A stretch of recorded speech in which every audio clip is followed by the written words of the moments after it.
Ladies and gentlemen, welcome back.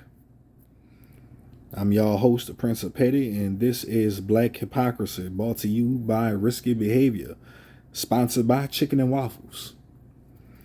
People, look, these stories, they tend to get more and more crazy for some reason. And I don't know why, but they just don't stop. Now, this one today, I waited because I needed information. I wanted court dates to show up and pleas to come down and stuff because I was deeply confused and curious. I was horrifically saddened. And I know I mentioned in one of my previous videos about it being in my top 10 worst. And today I want to take that back here and now because there's, after years of doing this, after hearing this child's story that I'm here to share with you all today, there's no metric or levels that can equate.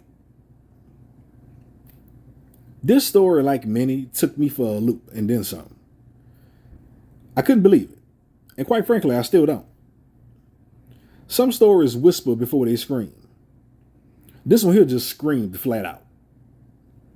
You read the headline, you feel your stomach drop, and before you even click it, you already know it's bad. This story here haunts me because before I clicked it, I already knew it was bad. This story here is colder than a stranger in a ski mask or a home invasion and murder, a random act of violence.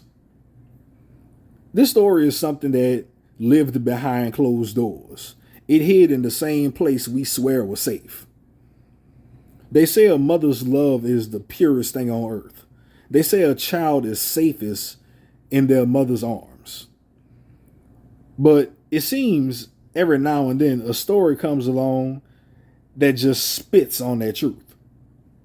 And when you hear it, you realize evil doesn't always come from the outside.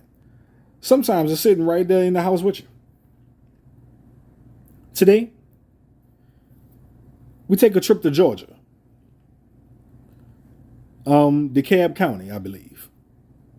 A little girl, 7 years old. She had a name. She once had a voice. She had laughter. She had a whole world that now she'll never see, nor get to grow up in. She also had special needs. I keep saying the word had. If this is your first time here on this channel, you'll understand why. Because someone who was supposed to raise and protect her made a biased decision that this little girl with special needs was too much to bear. I can't put this in words. This happened 2 years ago. And again, I waited to see how this case was going to turn out. I wanted to see how everything was going to pan out. Because, you know, these people tend to get slaps on the wrist. But I got a lot of B-rolls. I got a lot of footage for you all. So prepare to be angry. And before my commentary, the final video, I have 2 news reports. And the final video will be a chopped up video from Law and Crime. You know, me and Risky, we love Law and Crime Network. The link to their entire 25, 30 minute or so video, I'll make sure I put that in the description below. So by all means, please, if you got time, give them a view. And also, later on, I actually make an error. This is a small spoiler. She actually does take a plea deal. I say she didn't, but she actually does take a plea deal. That is a small spoiler. My openings that I do for these videos, they are literally the very last thing that I do when I make these videos. That is a small behind the scenes tidbit of information. So, man, I might be traumatized from this story right here. I legit might be traumatized. But roll that. I can't even make a bean for this joke, quite honestly. Roll the footage.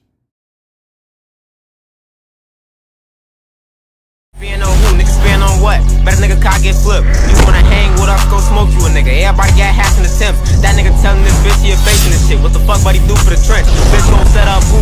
I want you to try it. Everybody gon' die in this bitch. She like snakes, take her ass. They found dead in the closet of a DeKalb County apartment complex, is now raising money for her funeral expenses and demanding justice as well. Her name is Alivia Jordan.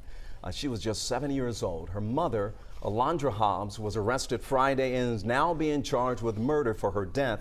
But her court appearance scheduled for today was pushed back. And tonight, the little girl's family is talking with our very own Teresa Bowles for the very first time. Small memories. I remember when I first met her, she was like 6 months. Me and my husband used to spoil her. She was my everything. For a life cut too short. I would have never thought my daughter would do something like this. I'm really lost for words. Tammy Matthews' daughter, Alondra Hobbs, is facing felony murder and second-degree cruelty charges in the death of 7-year-old Alivia Hobbs Jordan. Because every morning I wake up, I just shake my head. DeKalb County police say this sweet face was found dead at Hidden Valley Apartments. The man who found her described her as looking like a mummy. An arrest warrant obtained by 11 Alive Hobbs is accused by investigators of placing the child in a stroller, pushing it into a closet, then leaving it with no intention on returning. Olivia wasn't supposed to be in no closet. She deserved to live a little longer than what she did. As the family awaits autopsy results, Olivia's aunt, Latrice Robinson, is hoping for a different outcome. Really happy. Right. Because maybe she had something going on. Maybe somebody could have killed the baby.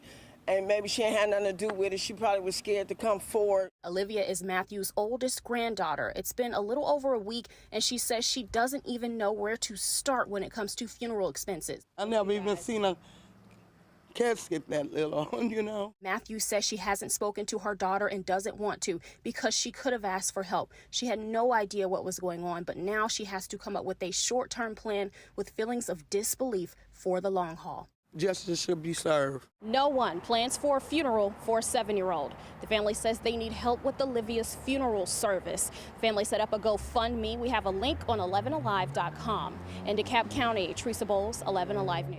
Mother is scheduled to make her first court appearance. She is facing charges after police say the body of her 7-year-old daughter was found inside the closet of an apartment back on June 25th. 11 Alive's Ariana Manish joining us this morning from the DeKalb County Courthouse with the very latest information and also how this body was discovered. Ariana. Well, Aisha, the mother, Alondra Hobbs, she's facing second-degree murder and cruelty charges, and she'll make her first court appearance hours from now. Her daughter, Alivia Hobbs Jordan, she was found last Sunday inside of a closet at the Hidden Valley apartment. She was only 7 years old. A neighbor discovered the body when he noticed a front door to an apartment wide open at one of the buildings. He entered that apartment and walked into the bedroom and noticed a door to the closet was open and something was hanging out of that door. He tells 11 Alive that it was a human arm. The man said it appeared the body had been inside that closet for quite some time due to its condition. When we spoke to that neighbor, he says he also has kids too, and he cannot fathom what he found. Take a listen. Been there for like a minute or two to just realize that what it was. It's a dead child in the closet. You know how Mummy looks? She look like a real mummy.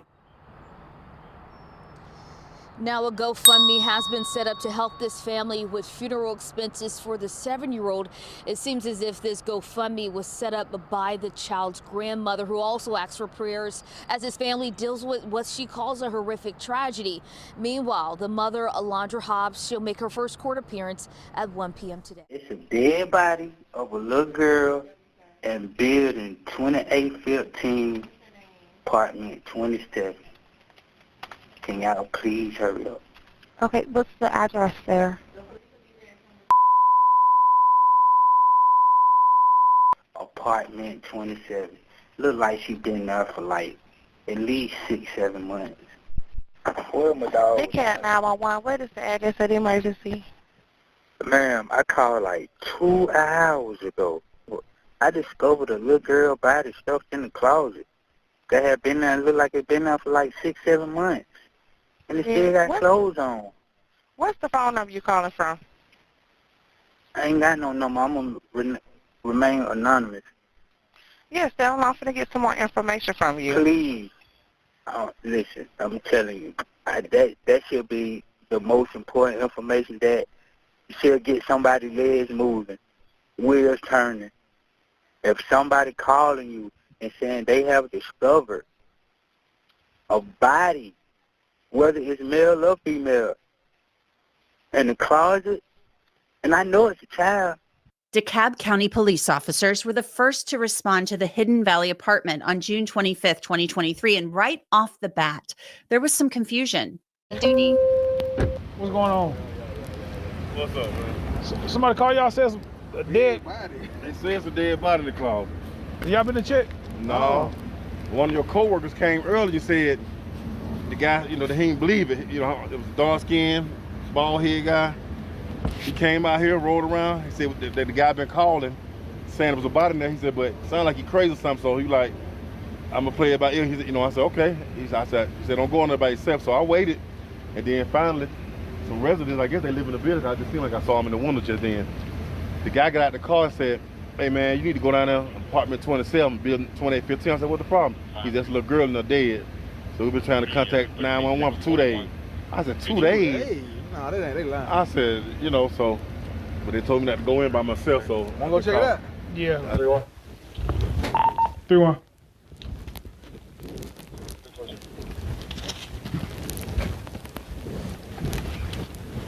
All right, come on.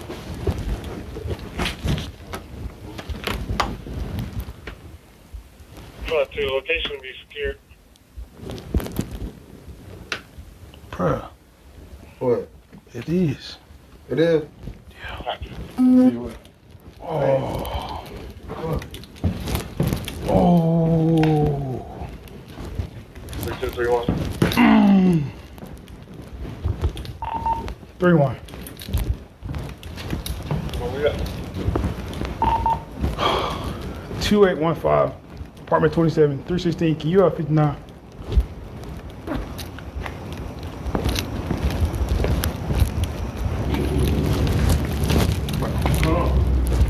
She in there. Really? Where? I don't see it. I don't see it.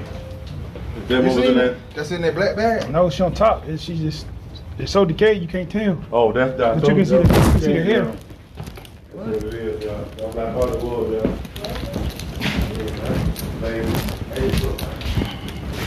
That's a little girl. But that's the arm, that's the leg. But if you look in there, you can see the clothes around her body. You can see her hair still. You can hear the concern and the shock in the officers' voices as they discuss this discovery. Something that was there before? Yeah. What about? In the closet. You just can't tell because she's so decayed. You got to like really look.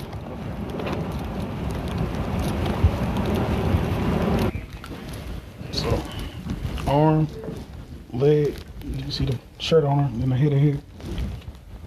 Is this a child? That's what it look like. Was it any of y'all that came out here like an hour ago? Or did anybody speak to whoever called? No, they were called for a disconnected cell phone and they didn't want to meet.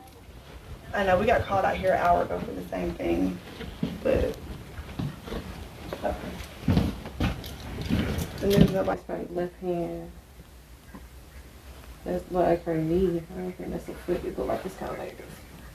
That's why I said I think she was sitting in the stroller. It do. It look like she was. And then when she passed, she slumped over. And Poor child. Well, I just hope she didn't suffer. But then new information halts the search. I hate to tell you this, please don't shoot the messenger. Major Wallace wants us to stop. He said technically these people are still under eviction, so it is still in their name, so he wants us to get a search warrant. Oh, y'all don't have one. No, because we're going to run into issues at court if... I'm clear. So if She's gonna have to start over. If they had just vacated the apartment, that would have been different. Stop. I was about to say stop what you. But the problem is the manager just told us. Okay. Like, she just told us. That she's still under eviction process. Yeah. Okay. So we're calling Kearney. He's up in the office. We're gonna knock out one real quick.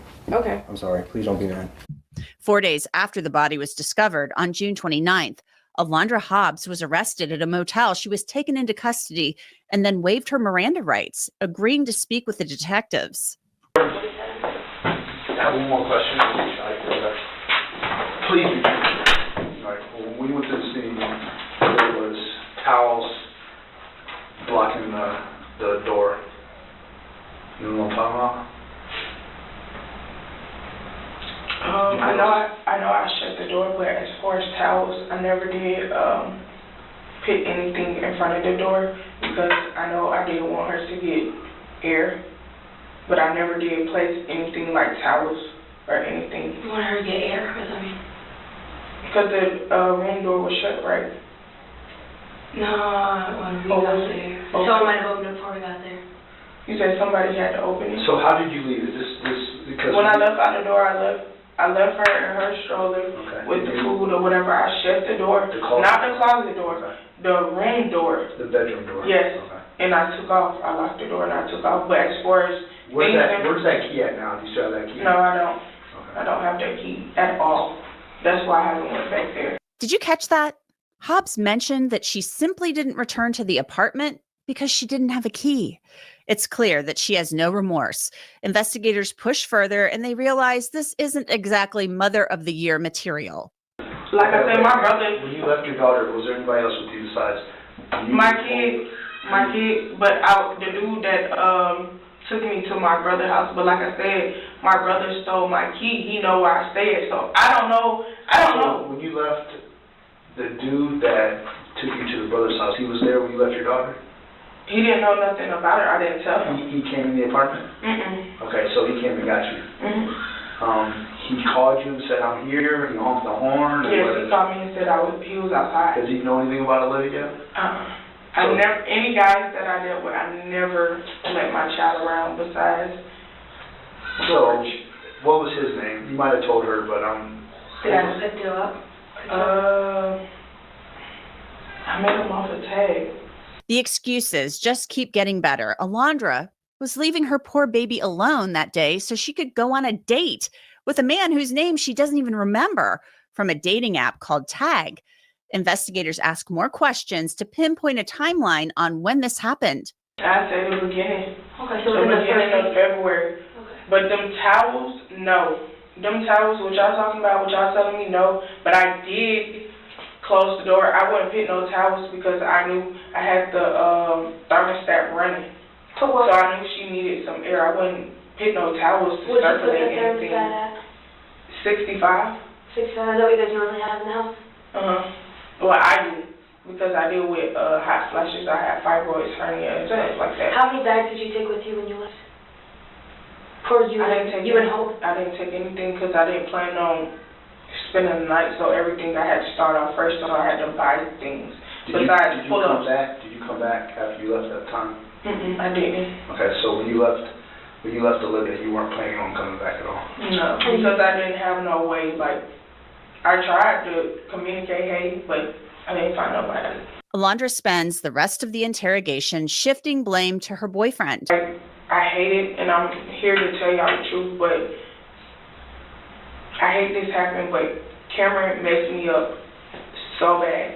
The things that he did, the things that he did to my daughter is the reason why I started reacting and doing things back. You feel me? I was deeply in love with him, so whatever he told me to do, I did it. And it will be certain times where he will fuck Olivia up so bad, not me. He'll have his moments where he'll fuck Olivia up so bad to the point, if it's church time or we got to step out, we got to lie to his family and say, oh, we not coming. You feel me? Because he fucked up and he want to give it a healing process to heal. It's plenty of times where that happens. Do you have any pictures of the injuries? It would be in the phones that was stolen. Did you ever send anybody your pictures? Is there any proof of what you're saying that we can find for you? I mean, if we can get proof, it's going to help you, but you're not telling me anything that I can prove. Besides them iPhones, everything is in the iPhones that Alonzo stole. And I have a case for that, so y'all can get into stuff like that, right? No, we can't just find this in phone out of nowhere. But do you have an iCloud account or a Google Photos account? Hey, Alondria76@gmail.com. So can you pull the photos on this one? I can't, that phone, that phone is not even on.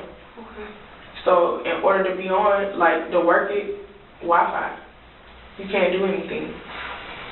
Just be clear, you left the door locked. Left the door to your apartment locked. You shut the bedroom door, and you said you locked it, and you said you locked the key. Yeah.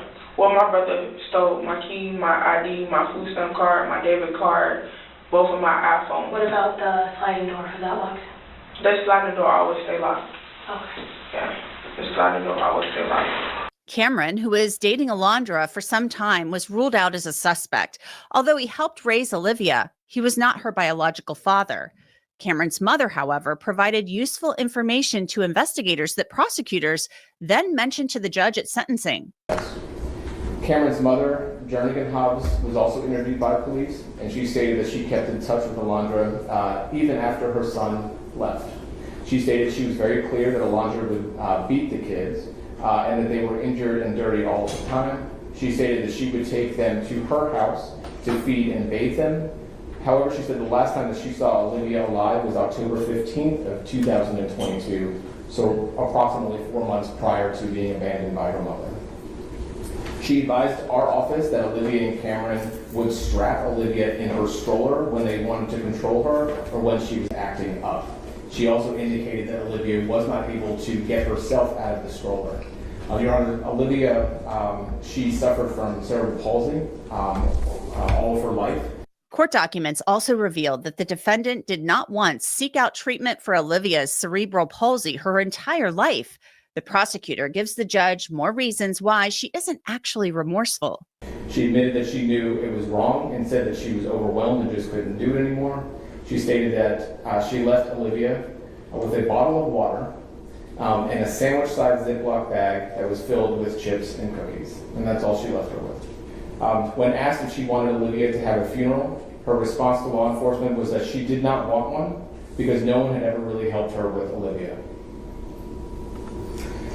She also stated that she was either going to do what she did to Alivia or she was going to kill herself, and so she made the choice to kill her daughter.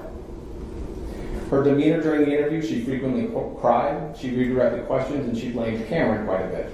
She showed no emotional reaction when told about the condition of her body, that her daughter was found mummified. Then Hobbs's defense attorney takes time to address the court, but not to make more excuses for the defendant. Your Honor, Alondra Hobbs is before the court today to take responsibility and not to run from it. In meeting with her several times, she's made her wishes to me very clear. She does not want me to make excuses for what she's done. She does not want a trial. She wants to take responsibility. It's something that she has not done in certain moments of this investigation to detectives and before. It is something she wishes to do now. So there you have it, folks. It started with a smell. Not the kind of smell you can ignore, the kind that makes your body react before your mind does. A neighbor walking by in the complex called the police.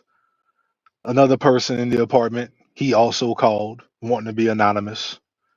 That was the 911 call you actually heard. He called twice. Took a hot minute for the police to actually get there because the cops didn't take the call seriously. And you saw why. Apparently, they were there before. The previous officer didn't notice the body in the closet. But apparently, the 911 caller, he found it. But that's neither here nor there. In the unit, in the mama's bedroom closet, I'm more than sure, they found a stroller. And in that stroller was what used to be a little girl, 7 years old. Her name was Alivia Jordan. Her body was mummified, her skin and bones preserved by months of silence. She was strapped in place, unable to move at the time of her being alive, unable to cry. unable to be saved. Police followed the trail, they investigated, learned the details. Her mother, Alondra Hobbs, she lived there before and moved out months earlier. She left her child. She left little Olivia behind. Alondra didn't just forget her daughter. She confined that little girl. She rolled her into that closet in a stroller and just walked away. And while that baby slowly faded into the dark, the world outside just kept them moving.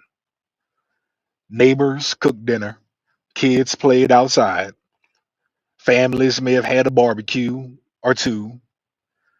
People lived their lives, and the child was dying quietly, only a few feet, only a few yards away.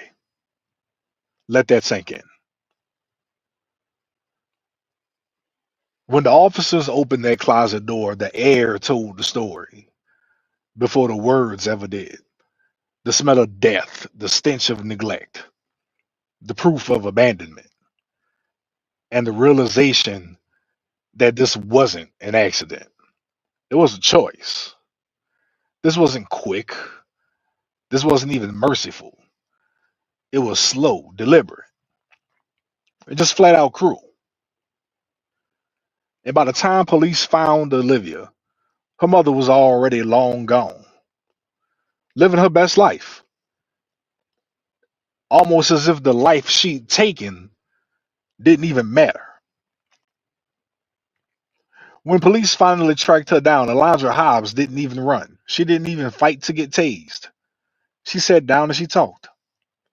Personally, I would have rathered her just stay silent because the things that came out her mouth, boy.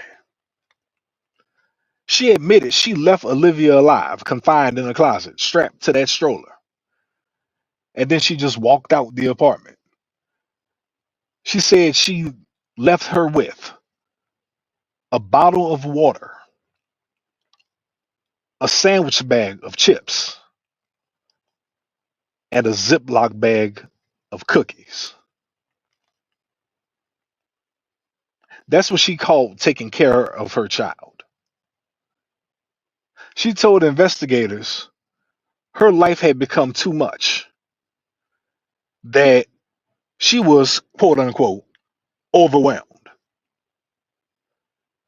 that she didn't want a funeral because nobody even helped her with Olivia. Like that was supposed to make sense.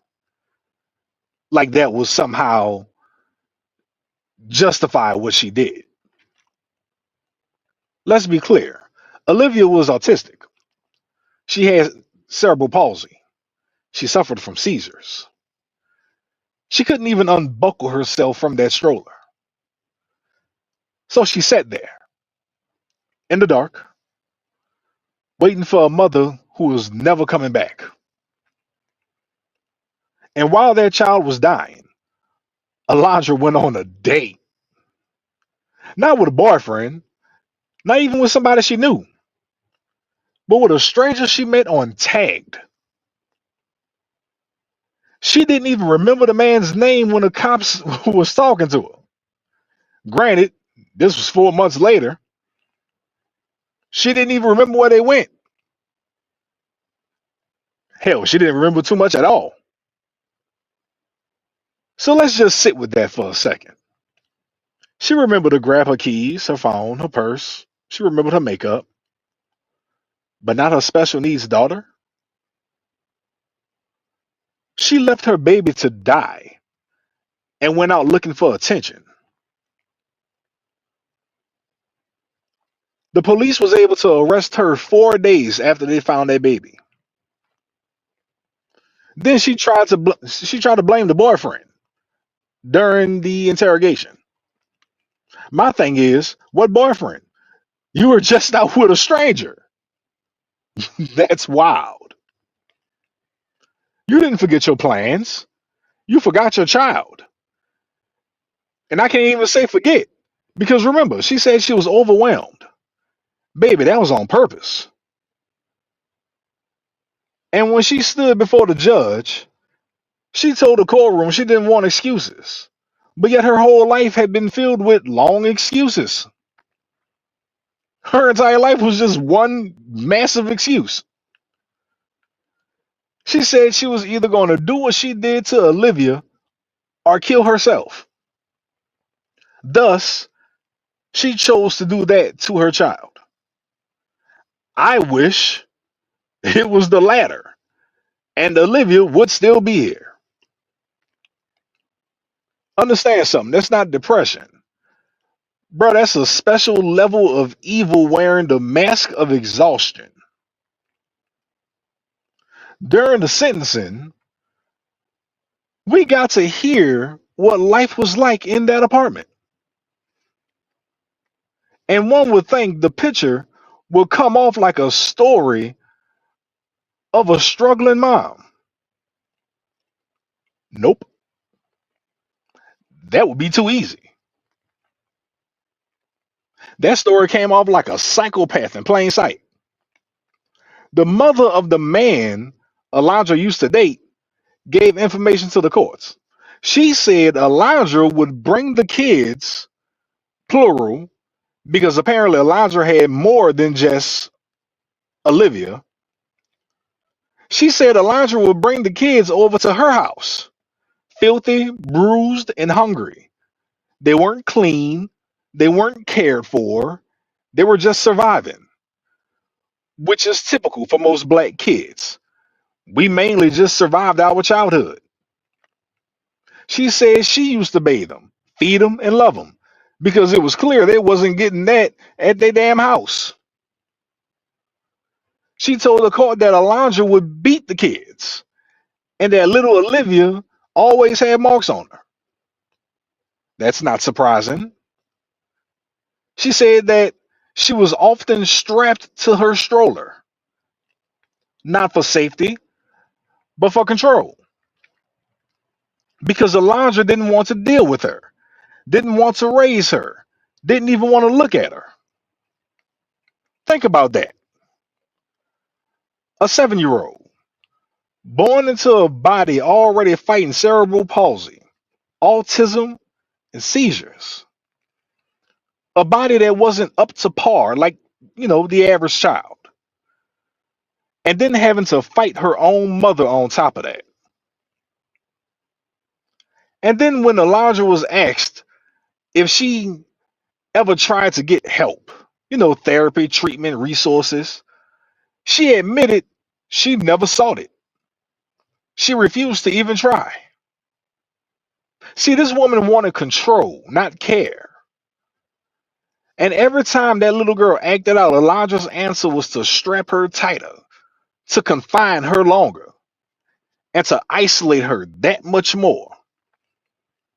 Apparently, that was parenting to her. Ma'am, that was torture. And here's the part that eats at me. Somebody saw this. Somebody knew, i.e., the boyfriend she was with, the son of the mother who spilled it all to the courts. Guess what? Crickets. And still, that baby died strapped to a stroller in a closet. You can't convince me nobody in that building ever heard a scream, a cry, or the awkward silence that came after. People saw the bruises. People noticed the kids were always dirty, but nobody did anything.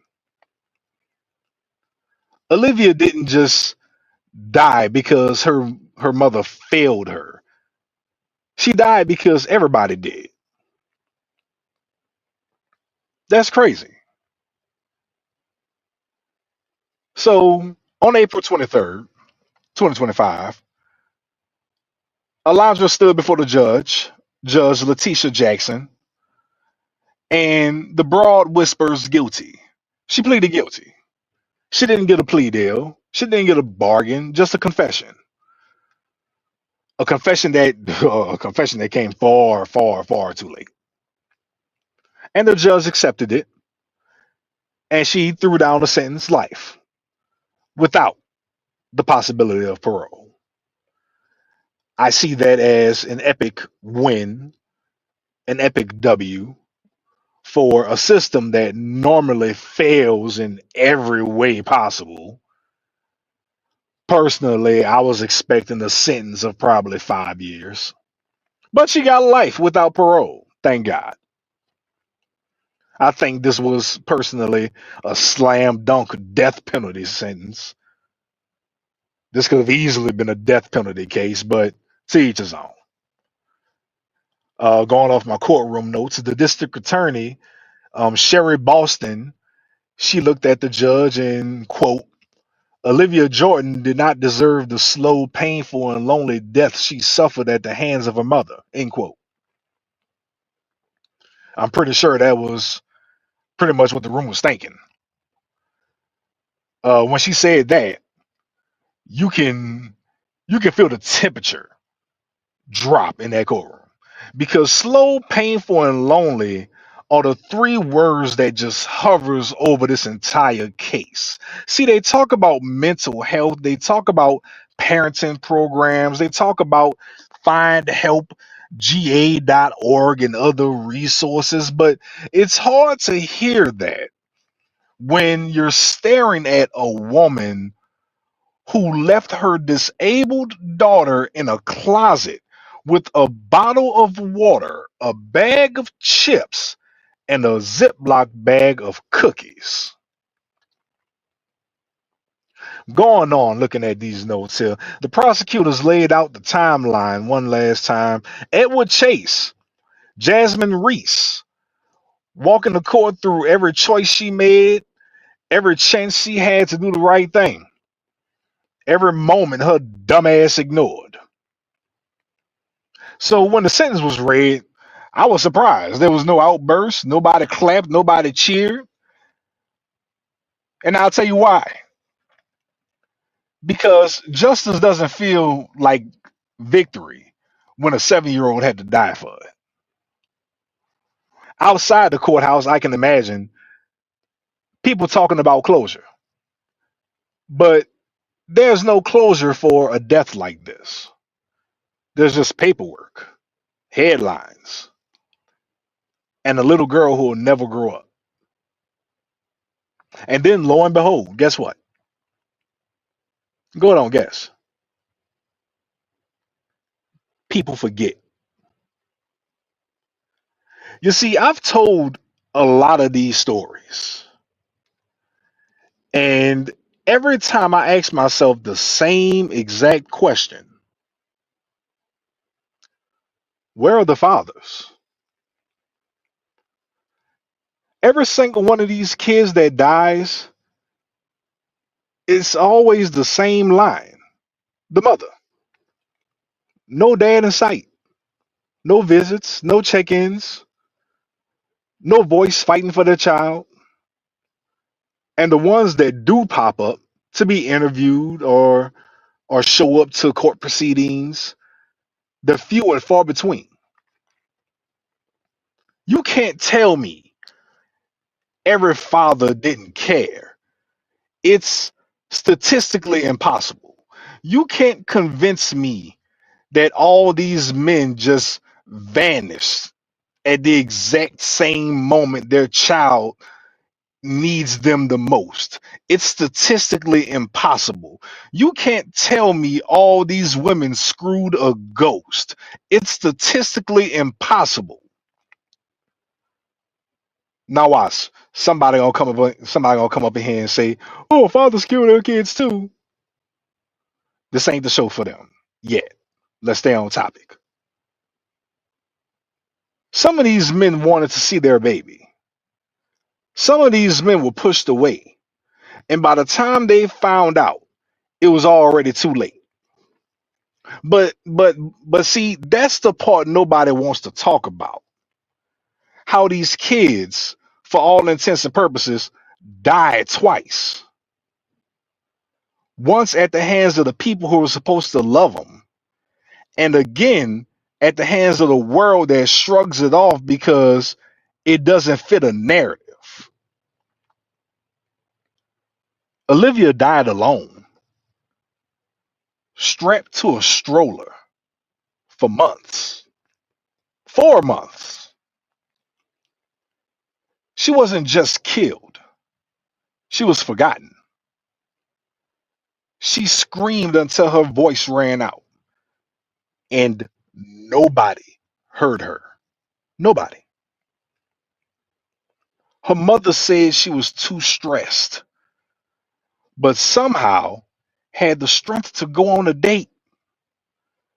She said she couldn't handle life, but she handled that makeup. She handled that phone. She handled those plans to meet that stranger. She didn't forget how to live. She just stopped caring about who she was living for. And that's what makes this story one of the hardest I've ever covered, because it isn't just about one woman's evil. It's about all the people's silence that surrounds it. The neighbors who didn't knock, the family who didn't follow up, the fathers who didn't show up, the systems that didn't intervene, and the community that didn't care until it was too late. We keep asking, how could a mother do this? But the real question is, how could everyone else let her? Because when a child dies like this, it's not just the mother's hands that failed her, it's ours. Not literally, but figuratively. Every single one of us who looked away from someone else's pain and called it, oh, it's none of our business. We have blood on our hands, figuratively speaking. Now, if you would be so kind to drop my beat.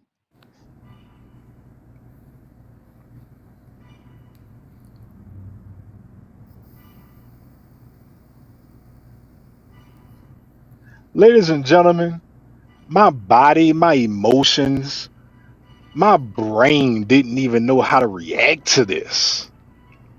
That's what this story did to me. So, so they have that was the PG portion. Now I get to go hard in the paint. I'm old. I don't know if people still say that. But if you're sensitive, please exit stage left. So, for a moment, just for a brief moment, let's talk about women. Y'all females, boy, y'all are a diabolical species. Alondra Hobbs, boy, a sad, sad excuse for a woman. A sad excuse for an individual. A sad excuse for a mother. And I use that term very, very loosely. She ain't going long without getting some DNA. You know, dick and attention. Can't find time to be a mom, but can find a date. Can't find time to be a mom, but can scroll through tagged. If the shoe fit, I ain't talking to you, so shut the fuck up. Y'all some nasty bitches. I've seen this junk in real life. Can't be a mom, but can find a date real quick. Y'all have zero problems finding a goddamn simp. No problem. Quick to drag a man for not being a father, but you dodging them custody subpoenas. Boy, accountability is y'all kryptonite. And I hate to be quoting Kevin Samuels, but I have to give credit when something is said that's logical and true. Y'all bitches hate accountability. Instead of being a mother, getting the help that's required and needed, you throw your hands up, toss the child to the side, in this case, in a fucking closet. You go on a date and just disappear for 4 goddamn months. What the hell they do that at? Oh, I know. A particular group of women. That's crazy. Nasty, nasty bitch. Boy, Alondra Hobbs. Say that name one more time. Alondra Hobbs. That was so nice, I gotta say it twice. And that's the last time I'm gonna say her name. Because normally I don't like to give these monsters, these ingrates, these inhumane pieces of shit any recognition. But I need people to remember the name of the woman who left her baby strapped in a stroller in a closet for 4 months, leaving her with a bottle of water, chips, and a Ziploc bag of fucking cookies. A 7-year-old little girl with special needs, autistic, cerebral palsy, and her own mother walked away like she was throwing out trash, treated this little girl like she was a video game she didn't want to play anymore. She played the role of a parent, gave being a mom a 7-year trial run just to hang it up, close the door, and dipped. Literally. Ma'am, step your beastly, mirror cracking, hideous ass up to the podium. Please and thank you. I'm talking directly to you, bitch. Though this will never reach you, I'm more than sure. But I need to say this directly to you, you funky, funky bitch. You left that baby again, I say, with a bottle of water, a bag of chips, and a bag of cookies like that was love, like you were doing her a favor, like that was mercy, like she was supposed to live and survive off crumbs and faith. You said you were stressed. You said life was too much. Then why the fuck were you on tagged, going on dates with strangers, looking for attention? How are you too depressed to raise your child, but not too depressed to find some dick? You left your daughter to rot while you went chasing DNA, dick, and attention. And when the world found out what you did, you didn't cry outside sentencing. You didn't scream. You just said, oh, it was too much. Nah, nah, nah. What was too much is the pain that little girl felt in that dark ass closet. What was too much is how long she had to sit there waiting for a door that never seemed to have opened. What was too much is the loneliness that surrounded her for those days till her little 7-year-old body shut down and she died alone. What was too much is the silence that wrapped around her body for 4 months while the world kept moving. We're all adults listening to this. I'm more than sure. We all get overwhelmed. But speaking for myself, I never thought to duct tape my kid to a chair and leave her to die with a juice box and some fucking fruit snacks. The government give you broads outs, a lot of them. Put the child up for adoption. Bring her to a police station or a fire station. Bring her to the CPS office yourself. Or better yet, you could have went with your first mind and X out your damn self. That way, you're gone and option one happens by default. Ma'am, you deserve a fate worse than death because death equals peace. And you don't deserve that peace. Every day for the rest of your miserable ass life should be spent in the dark in solitary confinement, fed scraps, no contact with other inmates, no books, no rec time on the yard, no visitors, no calls, no commissary. Bitch, before you die, you need to feel what you forced upon Alivia Jordan. And hopefully, it's rare, but it happens, but hopefully, prison justice will shine through. Because if you were a man who did this, rest assured, you wouldn't live a month. So I pray to Khonshu. I pray to Cthulhu. I pray to Sephiroth. I pray to God. I pray to Allah. And I hope y'all look up those first three because that'll be hilarious. But I pray to whoever any of us worship that something, anything happens to you before Father Time gets to you. Because because allowing you to breathe and survive on tax-paying citizens is diabolical in and of itself. And for the rest of us, don't you dare turn this into another headline to scroll past. Don't you dare say, oh, that's sad, and move on with your day. Because if you do that, you're no better than the people who ignored that little girl's screams.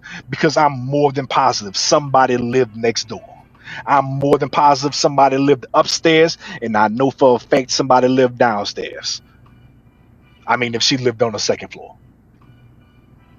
People, y'all want to know what hypocrisy looks like? Hypocrisy is a community that cries out for strangers online, but stays quiet about the child living one door away. It's a world that remembers the names of criminals, like but not limited to George Floyd. He didn't deserve what happened. Derek Chauvin deserves to be in prison. But let's not forget who George Floyd was. He bought it on himself from a lifestyle he led, robbing, looting, and pillaging, pointing guns at pregnant women bellies. Oops, y'all not gonna like that. With a rap sheet as long as I'm tall, and I'm 6'2".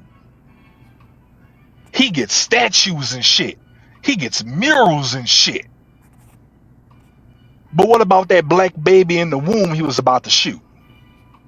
What about the black people? What about the black women he was robbing? Oh yeah, Black Lives Matter.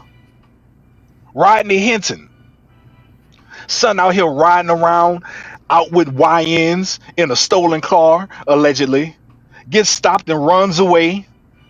If you did nothing, why you running? Drops his gun, picks up the gun, police shoot him, kill him. Enter his father, Rodney Hinton. He decides to get revenge, picks a random cop who's minding his own business and mows the man down in the middle of the street, kills him. That cop had nothing to do with what happened to that man's son. And what y'all say, eye for an eye. That fool gets recognition and praise. Oh, to hell with that random cop's family and kids. Rodney Hinton's kid was killed by police. To hell with that cop's family. Carmelo Anthony, this pussy ass nigga stabs and kills another teen over sheer ego. Y'all say he was being jumped and beat on. News outlets have since seen the footage. All have confirmed, as grainy as the footage was, no footage have indicated any form of commotion that would say he was being beat or jumped on other than the movements after the stabbing. Y'all focus on race, y'all focus on self-defense, y'all asses don't know the law, y'all make shit up. His story didn't make any sense from the very beginning. Y'all stood with him.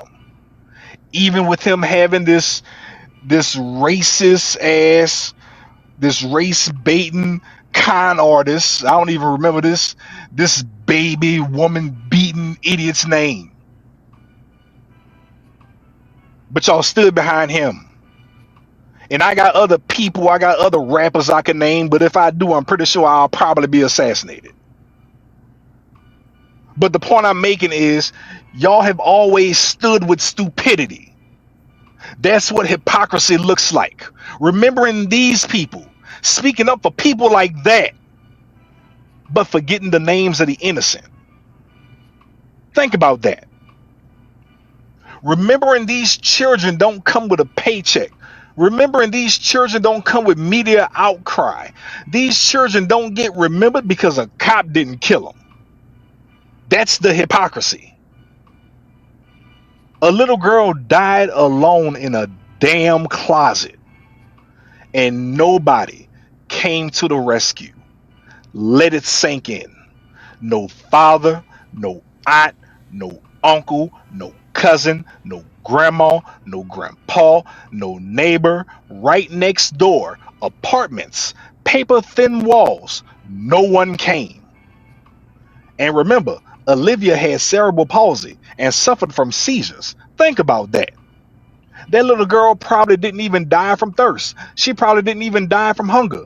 She could have died from a seizure hours after her mama left, alone, in the dark, in a closet, strapped down to a fucking stroller. So yeah, I'm beyond furious because Olivia didn't die only possibly from hunger, thirst, or seizure. She died from abandonment. She died from selfishness.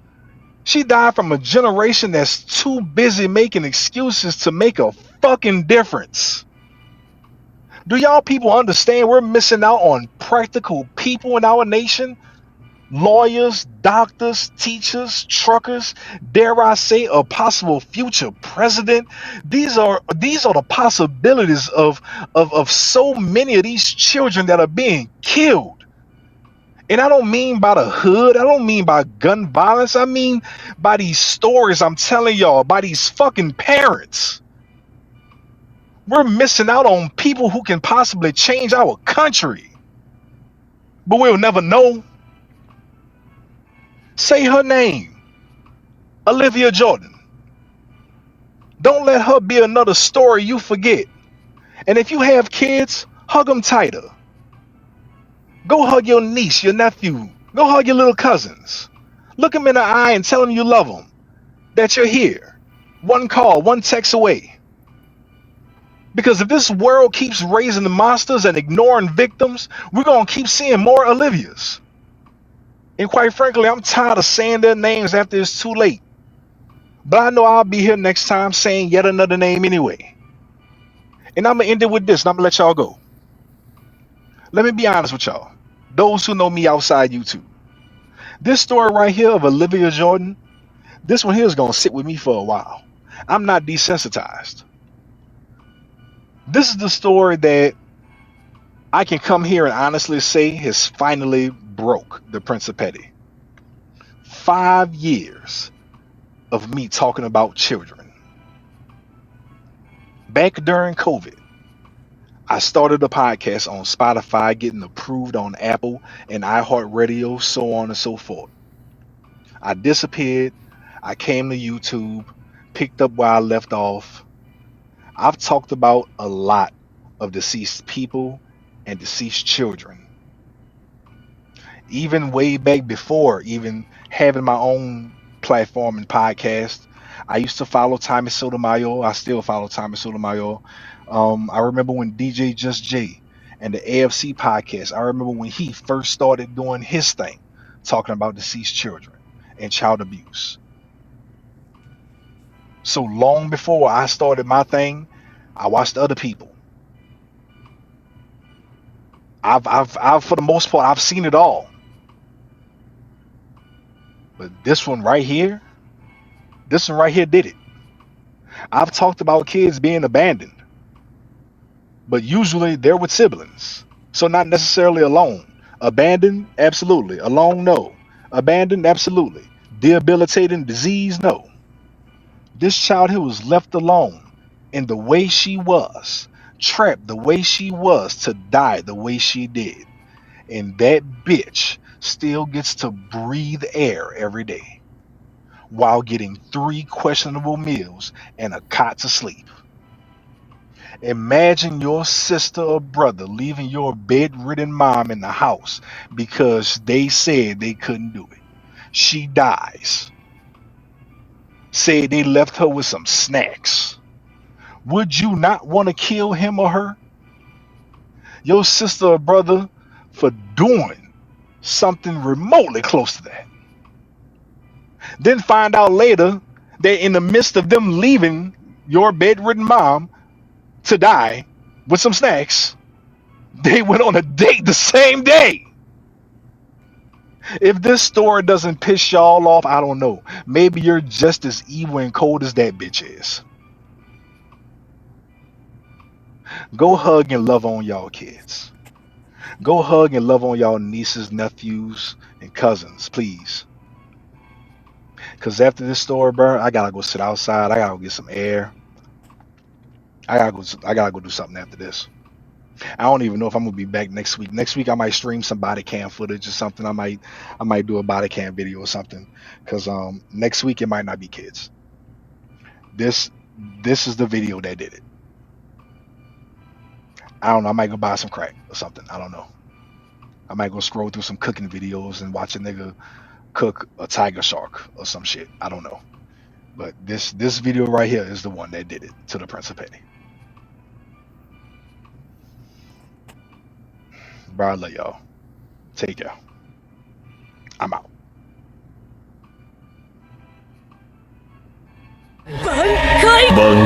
Bankai.